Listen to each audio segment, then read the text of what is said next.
Minister. Thank you, Mr. Speaker. The Foreign Office Minister who is responsible for Afghanistan is travelling, my honourable friend from Aldershot, and I am a poor substitute, Mr. Speaker, but I'm most grateful to my honourable friend from Basildon and Billericay for raising this very important matter. Mr. Speaker, during Operation Pitting, nearly all British Council staff and some contractors were evacuated and offered resettlement through the Afghan Relocation and Assistance Policy, ARAP. Some British Council contractors plus dependents remain in Afghanistan and are eligible for consideration for resettlement under the ACRS, the Afghanistan Citizen Resettlement Scheme. The Afghan Citizens Resettlement Scheme will see up to 20,000 people from Afghanistan and the region resettled to the United Kingdom. It provides a safe and legal route for some of those affected by events in Afghanistan to come to the United Kingdom and rebuild their lives. The first year of the ACRS Pathway 3 is focused on eligible at-risk British Council and Garda World contractors, as well as Chevening alumni, honouring the commitments made by the government to these groups of people. The Foreign, Commonwealth and Development Office opened an online process on the 20th of June this year, 2022, to seek expressions of interest in resettlement from these three groups. They have played a key role in supporting the UK mission in Afghanistan, and it is right that we are honouring the commitments made during the evacuation to support those at risk. Up to 1,500 people from Afghanistan and the region will be referred for resettlement in the UK in the first year of Pathway 3, including eligible family members. The Foreign, Commonwealth and Development Office received over 11,400 expressions of interest, and these are being assessed in terms of eligibility. People are being notified of the outcome, and we are sending names to the Home Office for security checks. Once these checks have been completed, we will provide advice on the next steps to those who are being referred for a place on the ACRS. It remains, Mr. Speaker, a priority to honour the commitment made to eligible at-risk British Council contractors and to offer a route for resettlement in the UK under the ACRS. I would like to thank the Council for their excellent cooperation with the Foreign, Commonwealth and Development Office to date as we work together to resettle eligible contractors under ACRS Pathway 3. We are doing, Mr. Speaker, everything we can to bring the first British Council and other arrivals under Pathway 3 to the United Kingdom as soon as possible, where we will support them to rebuild their lives. Anyone who is eligible and resettled through the ACRS will receive indefinite leave to remain in the UK and under existing rules will be able to apply for British citizenship after 5 years in the UK. This is one of the most ambitious resettlement schemes in our country's history, and we are proud to offer a safe and legal route to those affected by events in Afghanistan. John Burren. Thank you, Mr. Speaker, for granting this urgent question. And let me start by welcoming the Foreign Secretary's speech on foreign policy this morning, which called for a long-term resilient approach that builds the long-term trusting relationships that this country needs for the future, and for underlining that this is precisely the purpose of the British Council, which has been building these connections for this country right around the world, quietly, consistently and effectively since the 1930s. I hope the Minister sees, as I do, the key role that the British Council can play in helping to achieve these objectives. But, Mr. Speaker, I make no apologies in raising this UQ. People's lives are at risk. I have been through the regular channels a year ago and was told that progress was being made, very much what the Minister has just said at the dispatch box. I raised it again in October, November, but there has been no response. The progress has not been made. For more than 16 months since Operation Pitting and the fall of Kabul, there remain around 200 British Council contractors and their families stuck in Afghanistan, and this has recently been highlighted in the media, many of them in hiding and in fear of their lives, unable to seek medical advice when necessary for themselves and their families, and family members have died as a consequence.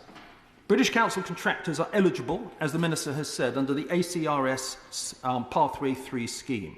Yet these 200 or so contractors remain stuck in Afghanistan because of a blockage of red tape here in the UK.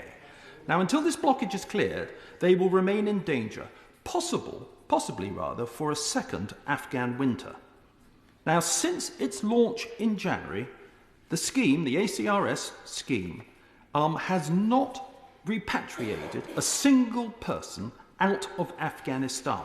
Those are figures, or if you like, no figures, but certainly confirmation of this that I've seen with the British Council. Not a single person has been repatriated under the RCS scheme this year.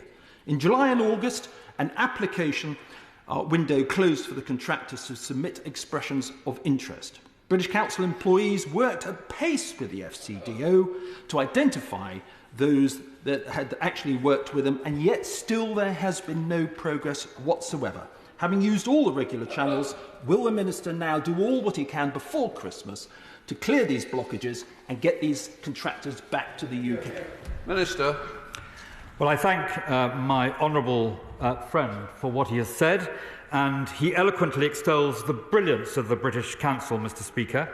I had some responsibility for it 10 years ago, and I know very well that what he says about it is entirely correct. He's quite right about the eligibility, and we very much understand the urgency to which he refers. The pathway, this particular pathway process, of course, started on June the 20th and remained open for 8 weeks. The Foreign Office has looked at every single one of the applicants, and the process is moving through. And I would just say, although it's taking a lot of time, it is right that officials should look very carefully at each and every one of these cases. There's a balance to be struck, but I will ensure that his words today and his concerns are reflected across government as a result of this urgent question. We now come to the Shadow Minister, Fabian Hamilton. Thank you, Mr. Speaker, and thank you again to the Honourable Member for Basildon and Billericay for securing this urgent question. He's been a great champion of the British Council in this place. Mr. Speaker, we know hundreds of British Council contractors are still stranded in Afghanistan following this government's botched evacuation from Kabul. Now, earlier this year, the Minister told the House that the government was, and I quote, supporting those in need, and that 50 British Council contractors had been evacuated. However, a recent report in The Guardian indicated that the government has not granted, as the Honourable Gentleman said, a single ACRS application since the programme was opened, not one. And furthermore, fewer than 10 staff are currently working on the scheme at the FCDO. I am contacted frequently by British Council contractors who are suffering terribly, and I'd be grateful if the Minister would allow me to raise these cases with him privately. Many of those that are still in Afghanistan are former security guards who protected British staff at the embassy, and they undertook an extremely difficult task during the evacuation in August last year. We owe so much to these courageous British Council contractors, and the fact that they're still in Afghanistan and are facing daily violence and threats as a result of their cooperation with the UK is nothing short of a disgrace. Mr. Speaker, the last time I put these questions to the government, answers were not forthcoming. So I'm hopeful that this time I might be able to get some clarity. Can the Minister tell us how many former British Council contractors are still stuck in Afghanistan? What measures are being put in place to evacuate the rest of the British Council contractors still stranded in Afghanistan? What engagement he's had with regional partners to facilitate safe passage for British Council staff who attempt to leave? And what message does it send to other British Council contractors who work in challenging environments around the world if the UK government will leave them stranded in this way? Minister. Well, I thank the honourable gentleman for his comments, and he is quite right to express deep concern about those who are caught in this way. He asks me, Mr. Speaker, whether he may raise cases privately with me, and of course the answer is yes, and I will make arrangements for those meetings to take place straight after this urgent question is over. He asks a number of questions, and if I don't answer them fully, I will ensure that we write to him. But he is right to say that we keep in very good contact with regional partners and countries to try and advance this issue. This particular stream only opened, of course, in June this year. The Foreign Office has processed and is informing something in the region of 200 of those who are eligible in principle. and if the dependents are added to that, it's something like 750. So those are proceeding, and it is up, of course, to the Home Office to procure the necessary security clearance prior to them securing entry clearance. So the process is going on, but I fully accept his frustration. It's a frustration we all share in this matter, and as I say, perhaps we can proceed with a private meeting as he has requested. Dr. Julian Lewis. Thank you, Mr. Speaker. Isn't there a fundamental problem with talking about safe and legal routes for people who, if they expose themselves to the Taliban, are, by that very fact, going to be at risk? Last Thursday evening, I was at the Last Supper Gallery attending a photographic exhibition organised by the Sulh Alliance on behalf of Afghan interpreters, several of whom were there, including one who had been shot and another whose brother hadn't got out and had been murdered. The photographer, Andy Barnum, felt it necessary to anonymise the photographs because of the risks of identification. So doesn't the government have to come up with a better idea as how to extract people who are at risk as a result of helping us without them having to declare themselves openly and thus put themselves in more peril? Minister. Well, my right honourable friend, with great eloquence, makes a most important point, and there are various ways in which we can deal with this, which it would not be sensible to talk about across the floor of the House. But he makes very clear one of the big difficulties, and if it would be helpful following his meeting last Thursday, I would be very happy to discuss it with him. SNP spokesperson Drew Hendry, and welcome. Thank you, Mr. Speaker, and can I also congratulate the honourable member for Basildon and Billericay for bringing this important question today. Mr. Speaker, it is morally indefensible that over a year after the disastrous withdrawal from Afghanistan, there are still innocent Afghans that worked for the British government and military that have received zero support from this government and the Home Office. So, can I ask the Minister, and I don't think it's acceptable to use terms like something like, exactly how many former British Council staff, including support staff, are still living in Afghanistan in fear of their lives and livelihoods? And can he clarify, when the government says it has brought 6,300 Afghans to, I quote, to safety, exactly what this means? How many of these are former British Council employees? The Taliban's so-called kill list is an active threat, and does the government know how many of its former employees are on this list?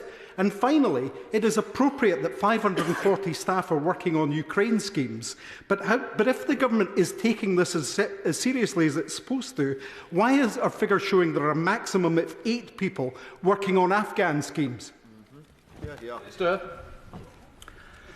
Well, I thank the honourable gentleman for his intervention, and the frustration which he expresses is frustration shared by many of us. I have to say to him that it is not possible to quantify the figures in precisely the way that he requests, but I will ensure that we write to him, giving him the closest possible approximation that we can. Sir Mark Hendricks. Mr. Speaker, on the 20th of January this year, there was an urgent question about British Council staff. I spoke column 506 in that urgent question, and I told the Minister of State for Asia at the time, the Right Honourable Member for Cannock Chase, that I have up to 150 constituents of relatives and friends who've worked for the British in Afghanistan and are in terrible need of resettlement to this country. The Arab scheme had done very little to bring many of those, if any, of my constituents back to the UK, and the ACRS, as we can see now, has done very little to bring any people at all to the UK. And at the time, I described the horrors that constituents of mine and relatives and friends who are working with the British were undergoing. The Minister at the time pointed out that the ACRS scheme was open and will prioritise, quote, those who have assisted the UK efforts in Afghanistan and those who have stood up for values such as democracy, women's rights, freedom of speech, the rule of law, as well as vulnerable people, including women and girls who are at risk and many members of minority groups who are at risk. We've seen now that Stream 1 wasn't open from Stream 3 wasn't open from January. It was opened in June. 6 months later, it's still not one person settled in this country. Thank you, Mr. Speaker. Well, he is there in his early part of his question. He was combining both the Arab scheme and the ACRS. And what I can tell him is that the prioritisation is precisely as my right honourable friend, the member for Cannock Chase, set out before. The pipeline is proceeding. This particular Pathway 3 started in June and was open for 8 weeks. The process is moving from the Foreign Office to the Home Office, and officials are handling these matters as fast as they can. It's very frustrating for all of us, but that's what's happening, and we will get there. John Morrow. The Minister knows that this government has legislated to make it illegal for anyone seeking asylum to enter this country by any means apart from safe and legal routes. And indeed, the entire moral basis, such as it is, for the claim that this government is meeting our international asylum obligation rests on safe and legal routes. Given that, how can he speak of pride in a safe route which is so manifestly and entirely failing, and failing those who are at risk of persecution because of promoting British values through the British Council? What does he suggest they do? Minister. Well, there may or may not be validity in the political debate on safe and legal routes that she is raising, but in this particular respect, there is a safe and legal route, and that is the one we are expediting. Thank you, Mr. Speaker. I disagree with the Minister that he is a poor replacement at the dispatch box for his colleague. I think he would bring a compassionate, informed and patriotic approach to this portfolio if it was his. But perhaps he could explain, instead of sending millions of pounds of taxpayers' money to Rwanda with nothing to show for it, why doesn't the government spend just a fraction of that money in expediting the safe evacuation of those who risk their lives to host and protect UK service personnel and civilians in Afghanistan? Well, I thank the honourable gentleman for his kind remarks. He is, of course, a distinguished soldier and brings that knowledge to the House, and he's rightly championed Britain's responsibilities in this matter. I would say to him that the government is both trying to advance through our strong partnership with Rwanda, and it's also trying to meet the other objectives he is setting. So I would commend to him the government's approach in both of those two respects. Jim Sherman. Mr. Speaker, can I thank the Minister? He's well known for his compassion and understanding of these issues in this House, and I say that in all honesty, and he knows it, and I think everybody else knows that as well. But I want to ask the Minister a question. Will the Minister outline how many people have begun the ACRS scheme, have their reference number given to them, in other words, were stand by, and yet have not heard anything in the last year during which the scheme has been in operation? And how can the Minister change this message that has been sent to those whom we ask to help us make the promises and then appear to abandon them when our aims are done? It is very, very sad. Well, my honourable friend is quite right to point up Britain's responsibility in this matter, and we are, I think, meeting that responsibility. As I mentioned to him earlier, if you look at those processed by the Foreign, Commonwealth and Development Office, and you add in their dependents, who are, of course, equally eligible to come in under this pathway, you get up towards something like 750 who have been initially processed, and it now moves to the Home Office. But he will understand that that is nearly half of those who would be expected to arrive under this pathway. We must do better, Mr. Speaker, and we are doing everything we can to make sure that we do.